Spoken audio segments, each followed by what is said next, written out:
All right, I guess we're live right away. Usually doesn't it have a countdown? I can't believe we didn't get No, 3, 2, 1, we go. didn't get a countdown. Hey, folks, we're going to give you a little hurricane update here on Irma. Meteorologist Ryan Michaels, and we got Tyler Allender with us as well. Tyler will also be doing a live hit in about 10 minutes. 9 or 10 minutes here on WJHG on TV as well, so you can be able to see that.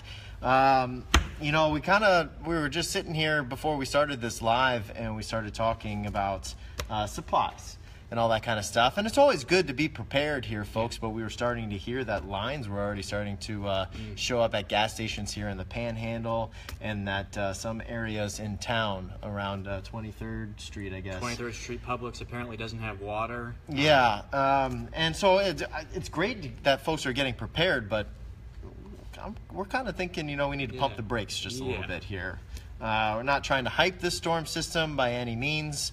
And again, if you don't have your hurricane preparedness kits put together, you know, even if this storm system doesn't come this way, you're still doing the right thing. Right. So that's always important to keep in mind as well. But and there's a lot of helpful information on our website, WJHG.com. If you click weather, tropics, you know, it's never a bad idea to just glance and say, hey, am I in an evacuation zone? Am I in a storm surge zone? That doesn't mean that you need to leave town right now. Hopefully you won't have to, and you know, only if you're in that area where you need to leave. But that's still days away from even happening. Right, yeah, and you know, if we were in South Florida, we're up here in Northwest Florida in the Panhandle. If we were in South Florida, it'd be a whole different scenario. There is looking like a rising chance that we could see something come towards South Florida, maybe around the Keys region, Miami region. Those are in play. The eastern coast of Florida is in play right now. But you know what's also in play? South of Cuba. That's a wide range at this point. Or it could do Matthew. Yeah, and it could do a Matthew. If you remember Matthew from last year, that one worked its way up the east coast of Florida, and well, we only had a little bit of wind here in Northwest Florida. So the idea right now is, folks, we need to just kind of pump the brakes, wait and watch for another 24, 36, maybe even 48 hours until we can get a better idea of what's going on with this track, because there's a key player with it, and it comes to be the cold front that's going to be working its way down Wednesday. And by any means, Thursday and Friday are going to be fantastic here in the Panhandle. Low humidity. Almost open up the windows. Taste of fall.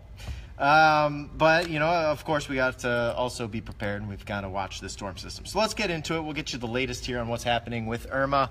We'll flip the camera around. We'll take you into our tropical update here, folks. And, well, Irma recently just went up to about 185 mile per hour winds, I believe, was our last update there coming from the National Hurricane Center. So while this loads, you'll be able to see that latest update with the westerly movement at about 14 miles per hour. Very potent looking storm system. We've got healthy outflow. You can see some of these clouds rolling their way out and around from this system, indicating that we definitely have high pressure aloft that's helping to get this storm system to expand some of those upper level clouds, and that's an indication there that we're seeing the storm system really breathe.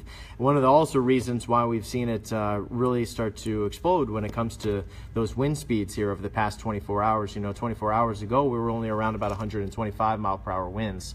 As of this morning, we got up to that Category 5 strength, and since then it's been steadily bumping up as hurricane hunters are flying around through this system as we speak right now. But it's working its way off towards the west, towards the Leeward Islands, part of the Lesser Antilles there around Guadalupe, possibly then heading towards the British Virgin Isles. After that, we'll show you the track here and get you updated on what we think is going to be happening with this system, because like I mentioned, like Tyler and I have been forecasting here for a little while, we got to see what's happening with that cold front that's going to be heading down here tomorrow and on into Thursday. So Tyler, it looks like we've got some watches and some warnings posted. Yeah, for you know, the northern Leeward Islands up toward the British Virgin Islands, and you know, everyone always wants to know what the difference between a watch and a warning is. Basically, a warning, you're in the immediate line of fire, 24 hours, all your actions need to be rushed to completion. A watch, 48 hours, and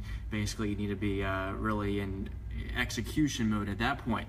We still don't have any watches or warnings for the United States, so there's no immediate concern. Again, this is still, we're talking Saturday or Sunday for a possible landfall in South Florida, and after that, we wait and see if it kind of makes that northward turn and where it goes from there. Hurricane hunters have been out there, as Ryan said, sampling the environment. We also have special weather balloons being launched from way up in the Midwest to try to get a better idea on that trough that's coming down from Canada and how strong that's going to be, and see, you know, if we can get a better idea on when it's going to lift, and that ultimately will determine how soon or when this is going to make that northward turn that we're expecting. Exactly. And steering full, a lot of folks, you know, wonder, well, why is it going where it's going right now? High pressure across the northern Atlantic brings clockwise winds around a high, so that steering flow at the base of that ridge is what's basically going to direct it toward the Puerto Rico region here as we head into the next 24 to 36 hours, then eventually north as we work our way in towards, let's say, Cuba as we get on closer toward the weekend, or southern Bahamas. One thing to point out here, and that's by Friday, when you see the cone, always keep in mind that that cone, the furthest extent of it, so the northern side would be up towards the Bahamas, the southern side would be towards Cuba at this range. Always keep in mind that that's the forecast error when it comes to our abilities here to forecast where the center of circulation would possibly go with this system. So it has nothing to do with environmental conditions out there. It's literally based on our forecasting error as meteorologists in this, what, 5 years? Yeah, basically in this day and age. And so when you watch this cone and you watch new cones come out over the next couple of days, always keep that in mind. It's the possibility based on our forecast error of where the center of circulation ends up going over the past 5 years when it comes to us tracking storms and trying to predict storms. And a storm is so much more than a center. I mean, it's, yeah. You know, the impacts can be felt outside of that by hundreds of miles. And so watch what happens here as we get into Friday. You notice now we're starting to get on the western side of that Atlantic ridge. So we're getting a little bit more of a southeasterly component to maybe some of those steering winds. That'll come into play a little bit as it tries to work its way further toward Cuba. Some of the computer models at this point then start to work their way right into the Florida Straits. We've seen several ensemble models. Just a little 2-minute warning here. If you guys want to flip on your televisions to WJHG NBC, Tyler will be on live doing an update here for you. We'll have to get a little quiet when that happens at 1 o'clock. But let's get back over to where we get to Florida Straits here with this storm system. And keep in mind that some of our computer models and our different ensembles come all across this cone at this point, anywhere from south into Cuba all the way up into the Bahamas. So keep in mind, like we talked about with that forecast error with the cone, that's where our computer models are kind of looking as well. Could be anywhere into Cuba, which of course would weaken the storm system if it was over land and into some of that mountainous terrain, or it could even maybe pull a little bit of a Matthew and take the northerly track of this cone and head more towards the Bahamas, and then maybe right up the east coast of Florida. So as the track continues to unfold here, keep that in mind. Now what we'll also have come into play is the cold front that's coming down into the southeast as we head into Wednesday here, folks. And it's going to be almost the extent of how far south this cold front can possibly get into the peninsula of Florida to be where we'll see this frontal boundary actually direct Irma. And at that point, Tyler's going to be on air real quick, so if you want to see how that kind of looks, there's Tyler. He's got 20 seconds before he gets live on air. We'll watch this update for you, and then we'll get back over to what we're doing. So this would be what it would look like if Tyler was on the wall or up doing one of these hurricane updates. And folks, we're going to be doing these every hour for you throughout the afternoon and evening, and then starting up at 7 a.m. in the mornings. This is a hurricane update from the Viper 7 Weather Center. All right, thanks for tuning in to News Channel 7 and Local 18 News. We're going to be doing hourly updates for the next several days until at least Irma isn't a threat for the Gulf Coast. This is something that's very uncertain in the long range, but I will say winds are at 185 miles per hour, a strong Category 5 hurricane, but look where it is, still approaching the Leeward Islands. It'll come close to Puerto Rico, the Dominican Republic, and Haiti over the next couple of days. This weekend, the big question, will it impact South Florida, or will it stay toward the south? We're expecting it to eventually make a northward turn, but where does that put it? It could put it east of Florida, over Florida, or in the Gulf of Mexico. So we'll be staying up to date on the storm, give you the very latest information online and on our website, wjhg.com. See you at 2 o'clock for another update. This has been a hurricane update from the Viper 7 weather team. So there you go, folks. We'll be doing updates like this, and of course, by getting to these updates to you on the hours there, we're going to have the latest information coming from the National Hurricane Center. We're also going to be watching our own computer models here and trying to get you the latest information on each one of these systems as we head on into the next several days. Of course, we've got plenty of time to watch this, folks. Like we mentioned, we're looking here Friday, Saturday into Sunday morning when it could possibly be into the Florida Straits.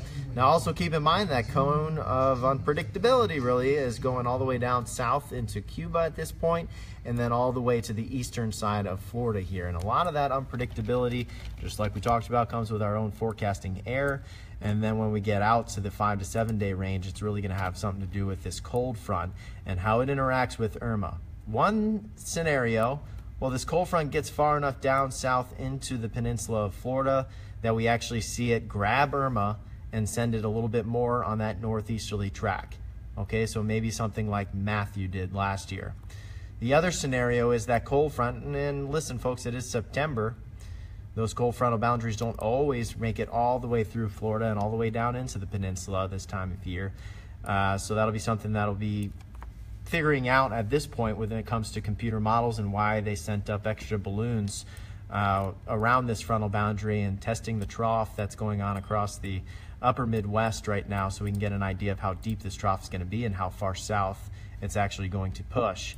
Because if it doesn't make it all the way down towards the south and maybe just sits a little bit further up closer to the northern Gulf, well, that won't affect so much of Irma's path. It won't grab up Irma and send it off towards the northeast as quick.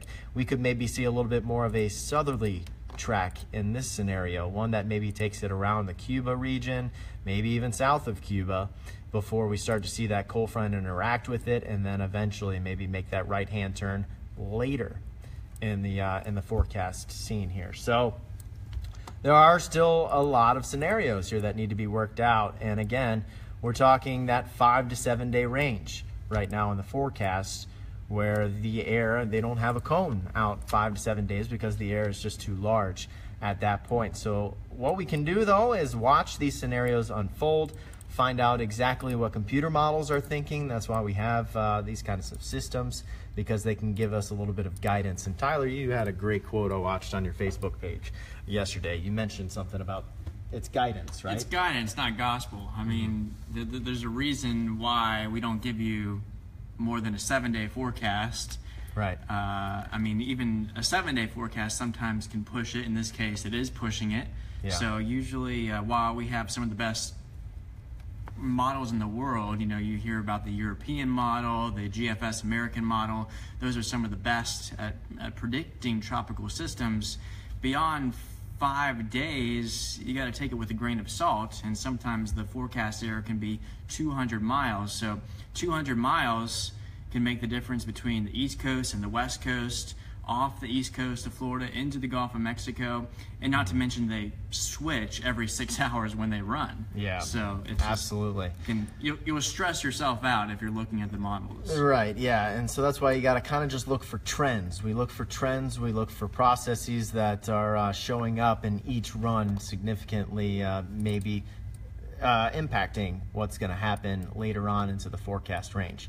So let's talk a little bit about all of these models here. I'm going to get you a little close-up look at that first one. That's the CMC, or the Canadian model. Not typically known for its forecasting abilities of tropical systems. You could probably say that that is one of the outliers here when it comes to this system. And then also I want you to look at some of these ones that say UKX and UKX1. Those are ensemble members of the Euro model. And you also notice how far south some of those ensemble members are. Ensembles are basically, okay, so we have our basic computer model, and then we're going to start throwing in little tweaks, little variabilities in what can happen, because we can never exactly measure the atmosphere across the whole globe at one exact moment. So we have to put in little tweaks in some of the things so we get these ensemble models, and this is a pair of those ensembles who are saying that, okay, maybe there's a little difference going on with that ridge, maybe it's a little stronger in that ensemble run, so it pushes it a little bit further down towards the south into Cuba. Then you start looking at some of these other ones, the AVNO, the ACOO, that's a GFS run system, or the American model. ACOO is one of the ensembles with that. AVNO is basic GFS, or the basic American. Hurricane Weather Research Forecast Office, that's the official one there coming in from the National Hurricane Center. It's not their official forecast track, but is their model. CLP5, that is a climatological model. So over 100 years or so, as we've been tracking, that is the average of what hurricanes have done in this scenario. You know, Chris Smith, meteorologist Chris Smith, chief meteorologist, put out something good on this storm system last week. Yeah, let me see if I can find it. I mean, this is kind of going against climatology, it appears. Yeah. You know, way back last week where it was, you know, most of the storms curve out into the Atlantic well before the U.S. This is looking like if it doesn't affect Florida, it might, you know, hit the Carolinas or something like that. Right, yeah. When this system first came off of Africa, it quickly developed there south of the Cape Verde Islands. And so Chief Meteorologist Chris Smith went back. He wanted to notice or see what did typical storm systems do that developed way out there. And this was since 1950. Notice how when we get this to load up. Drum roll. Yeah, come on, baby. Only one storm went into the Gulf, right, where Irma was. Yeah, from about developing 150 miles, which is not very far from where Irma initially developed. All of these storms over the past 60, 70 years roughly have done a recurve in the Atlantic. You'll notice most all of them head right out to the northeastern Atlantic. So that's why you saw that climatological model. Basically from where Irma is now, most of them still wanted to recurve. They wanted to make that northeasterly turn a bit faster. There was one exception. And that was Ike in 2008? I believe you're right. Yeah, 2008. And you also noticed that Ike took a different route, a much different route. They were maybe about within 150 miles from each other in the central Atlantic at that point. And again, when we ran this, it was off of Irma developing south of the Cape Verde Islands. But Ike definitely took a big turn towards the north first, then dove back down south into Cuba before working its way further towards the western Gulf and up into Texas.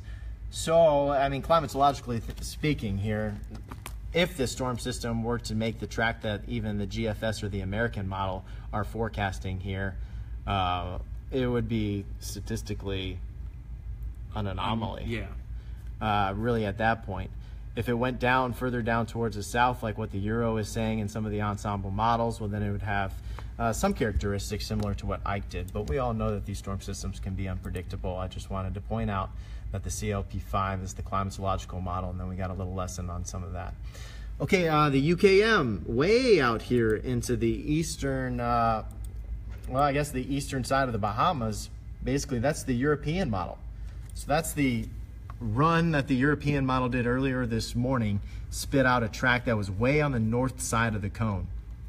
And of course, if that was to be extrapolated out, it would have made that turn a little bit more like the climatological models, going out to the northeast, or at least turning a bit more to the northeast before seeing some sort of impact there with Florida. So let's go ahead and put this into motion here, and you're going to see that several of these systems work their way on that right-hand turn. We see that right-hand turn starting right around Saturday night, heading into Sunday morning. And like we talked about, how strong is that right-hand turn going to be? When is that right-hand turn going to happen? Matters a lot about the cold front working its way through. You also notice that most of the American model, the GFS, rides it right up into South Florida and then heads a little bit further on a track heading up to the north with this system making that right-hand turn right up the spine of Florida, maybe in some instances coming back out into the western Atlantic, but we've also seen this basic shift with the American model anywhere from about right here over the Florida in the south in the past 24 hours to all the way off to the east as well. Now the European model is one of the ones that comes out a little bit further towards the west, and of course that is why we have to keep a close eye on this system over the next couple of days and what kind of turn we would possibly see. But I will tell you that this morning's run, at least the latest one, Not that one should be running shortly. Yeah, they'll be running shortly, and that one will be coming out.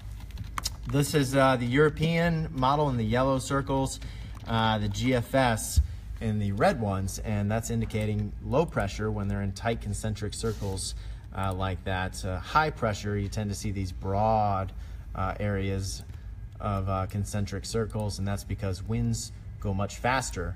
Ride that pressure contour a little bit deeper into those storm systems, and they go a bit faster as opposed to high pressure. Wind speeds are more relaxed and even calm under the center of high. So we have a concentric forming system, which of course we know it's Irma.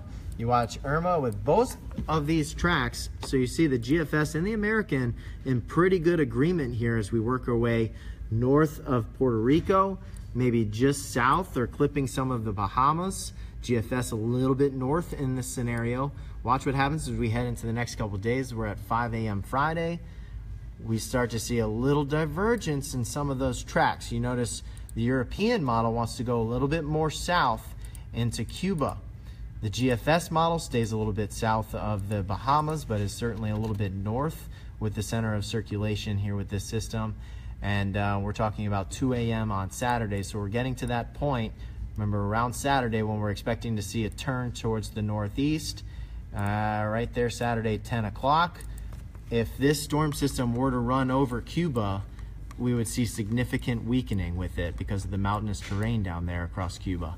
You also notice that we get up into maybe the Florida Straits here with the GFS model on a little bit more of a northerly track here at this point, kind of looking similar to what we saw with some of our spaghetti plots. So you watch as this system both start to make the turn north, indicating maybe we get that cold frontal action happening a bit faster with the GFS model here, as that system's already up into the Miami region. We're talking Sunday at 10 a.m. However, with the likely slowing down of running across the islands here with the European model, we're having a slower track at this point, and so you notice that it's also coming out a bit further to the west. Because it went a little bit further south, it's not getting the interaction right away with the cold frontal boundary. So let's continue to watch as we see the cold front kind of grab both of those systems then and take them further towards the north. You notice that both of them kind of run close to making an impact in South Florida as we head into Sunday or Monday, and then riding themselves straight up the spine or maybe the eastern side of Florida. That was our latest run with both of those two systems, folks. So in general, we're going to be watching these different model runs come out over the next couple of days. When we start getting better data on the cold front and the trough coming down towards the south, we could possibly start to see some differences in the model. Not only that, but then there's also newly named Jose. You can start to see Jose enter the picture here. This one pretty far out in respect to the Bahamas, on the eastern side of the Bahamas. You watch what happens with Jose, and that storm system kind of meanders out there for a little while. So we'll be talking about Irma, of course, heading into early next week, but now you're all the way out Thursday in the forecast time of next week, and Irma could be well and gone, but Jose, that next system right behind Irma, might be floating out in the Atlantic with nowhere to go here for a little while. And then there's something, you know, in the Gulf that the National Hurricane Center is watching in the Western Gulf. Yeah, so let's see over in the Western Gulf. You start to see some of those, and we're looking at tomorrow at 9 p.m. Remember how we talked about seeing some of those concentric circles forming in tighter circles? In the Bay of Campeche, cluster of showers and thunderstorms just been kind of sitting there over the past kind of days, several days, waiting on its opportunity to lose some shear in the atmosphere and start to develop. You know, as we start to see some open waves happening at times, some concentric circles here with the computer model, eventually it just kind of meanders its way around over there. It doesn't look like it comes out into the Gulf or north towards Texas, so that's some really good news. But of course, if it meanders maybe just a little bit longer out here towards the Yucatan, even if we see a little drift or maybe over towards the east, that could actually even work on Irma's track a little bit more, maybe trying to draw it a little bit more towards the west before we see some impact with that cold frontal boundary. So when we talked about there being a lot of key players out there on the field and the forecast being 5 to 7 days out and the extreme amount of error when it comes to that range of a forecast with the tropical system, is because of all of these different things that have to come together to try to steer this system. Timing of all these things have to come together just right to steer these systems. So folks here in Northwest Florida, we got to sit, wait, and watch a couple days. Watch these trends of how the cold front comes down the trough and all that kind of good stuff before we get a good idea of where this turn is going to be. I don't blame folks in South Florida right now for wanting to go ahead and get those hurricane preparedness kits going. But at this point, I think here in Northwest Florida, we should always be prepared for hurricane season. If you wanted to go out there and get some of those hurricane supplies at this point, nobody's going to knock you for it because it's the right thing to do. But do you need to get real uptight about this system at this point? I say that we don't need to be uptight about it right now. We don't need to be pressing the panic button. So much uncertainty, as Ryan is telling you, and a lot can change. You know, we're not even in the 5-day cone of uncertainty, and that's 200-mile error. So you exponentiate that at 6 and 7 days. Could either be good or bad for us, but there's so much question marks. So it's not a bad idea, but it's why we harp at the beginning of the season to be prepared, because once August, September comes around, that's when things really heat up, and that's what's happening this time. So, I mean, keep an eye on it. We'll see. We're going to keep watching it, folks. We're going to keep doing these Facebook updates. You're going to get hourly updates on NBC, WJHG from one of us. Don't worry about evacuating yet or anything like that. I mean, maybe if you're like in a mobile home, part of your hurricane plan should be, or an evacuation zone, part of your plan should be, okay,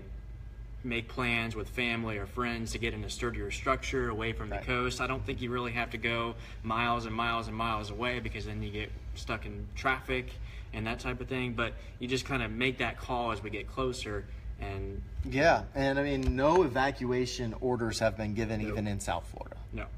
But it is something that you need to think about. Right. And you need to make a plan for, in case this system does want to make a little bit more of a long-awaited turn and come a little bit maybe closer toward the panhandle, heading on into the weekend, the end of the weekend, into early next week. Of course, if it were to make a path like that and one was to be more certain, you can bet your bottom dollar that emergency management officials here in Northwest Florida will be on top of this storm system and ready to issue any of those evacuation plans if they need to be put into place.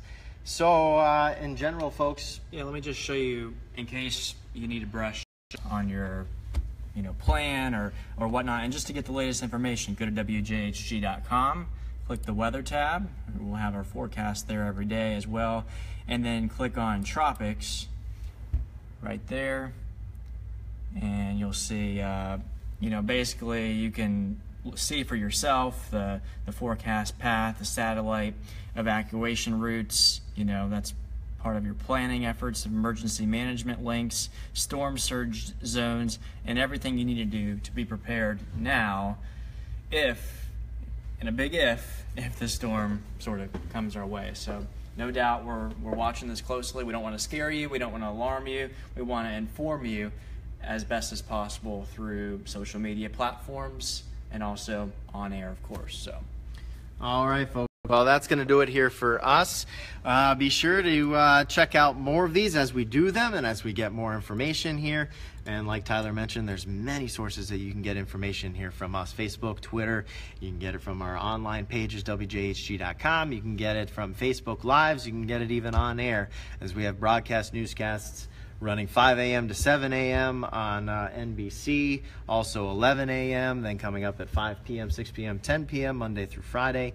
And also ECP. You can also check us out on CBS at 12:30 or 12 to 12:30 and 5:30. And just watch all this information. You know, another problem that we didn't really touch on is a lot of stuff getting out there on the internet. Make sure it's a credible source. National Hurricane Center, us, will make sure to give you the official forecast, but lots of garbage out there to try to scare you even more. So make sure it's coming from a real legitimate source and not some amateur, some college kid in their basement trying to scare you. Yeah, good point there. Okay, folks, we'll talk to you later. Have a great Tuesday.